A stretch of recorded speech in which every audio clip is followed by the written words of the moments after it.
కడప జిల్లా టీడీపీ అధ్యక్షుడు శ్రీనివాసులరెడ్డిపై ఆగ్రహం వ్యక్తం చేశారు వైఎస్ఆర్సీపీ కార్పొరేటర్లు. మాజీ డిప్యూటీ సీఎం అమ్జద్ బాషాపై ఆయన చేసిన వ్యాఖ్యలను తీవ్రంగా ఖండించారు. బాధ్యతారాహిత్యంగా ఆరోపణలు చేయడం దారుణమన్నారు. ఎన్నో ఏళ్లుగా కడప నగరంలో తాగునీటి సమస్య ఉంటే టీడీపీ నేతలు పట్టించుకోలేదని చెప్పారు.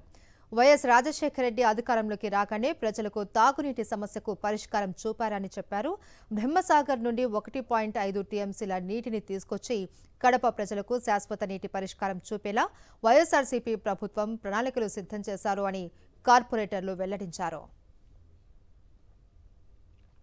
వైఎస్ జగన్మోహన్ రెడ్డి గారు ముఖ్యమంత్రి అయిన వెంటనే కడపకు శాశ్వత నీటి సమస్య తీర్చాలని 750 కోట్ల నిధులను వరల్డ్ బ్యాంకు నుంచి తీసుకుని వస్తే తెలుగుదేశం వారు కాంగ్రెస్ వారు కుమ్మక్కై ఈ డబ్బును వెనక్కి పంపించినటువంటి ఘనత మీదే కాదా అని అడుగుతున్నాం.